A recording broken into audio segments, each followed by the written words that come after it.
des audiences sur Facebook qui vont me permettre d'utiliser, d'exploiter des informations dont j'ai déjà la disposition. Comme par exemple les prospects ou clients ou les personnes par exemple qui ont regardé des vidéos que j'ai postées, d'autres peut-être qui sont allés sur mon site web. Alors je peux sur mon site web avoir une audience de personnes qui ont acheté un produit, d'autres qui n'ont pas acheté, qui ont juste ajouté au panier mais pas acheté. Donc toutes ces informations-là, je peux les mettre sous forme d'audience personnalisée, d'accord, pour différentes raisons, principalement pour le retargeting. On va parler de ça juste après. Alors justement, donc on va être capable de diffuser le bon message aux bonnes audiences. D'accord?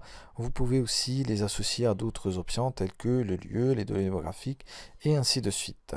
Alors les audiences personnalisées peuvent être utilisées voilà, pour créer des audiences similaires. C'est ce qu'on va voir dans une vidéo prochaine.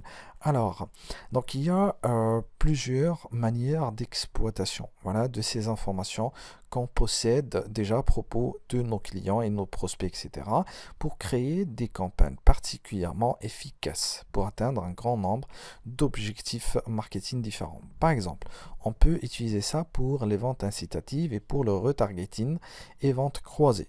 Par exemple, lorsque j'ai un site web et qu'il y a déjà des personnes qui vont sur le site web, je peux être sûr voilà, de ce qu'ils font sur mon site web et aussi constituer une sorte d'audience.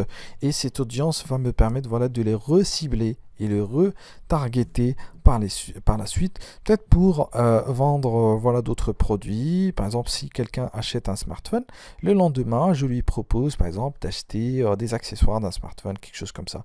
Je peux aussi programmer la diffusion de mes publicités sur une sorte de funnel ou d'un entonnoir d'acquisition. Par exemple, les personnes, je peux créer une sorte de tunnel de vente, d'accord, de manière à ce que chaque fois, je propose un contenu différent pour pousser les gens sur le tunnel. En même temps, je peux trouver de nouveaux clients. Par exemple, je vais me baser sur les informations par exemple, des vidéos qui regardent mes vidéos. Alors, ceux qui regardent plus de 10 secondes de mes vidéos, je vais les mettre sur une audience et après, je vais convertir une grande partie parce que 10 secondes de vue sur une vidéo promotionnelle, ça veut dire que la personne elle est intéressée selon Facebook.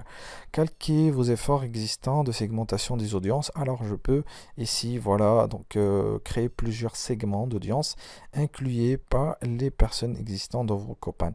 Alors déjà si j'ai déjà des clients d'une première campagne, je peux les exclure sur une autre campagne, etc. Complétez vos campagnes existantes et aussi voilà la concentration sur l'intention d'achat démontrée.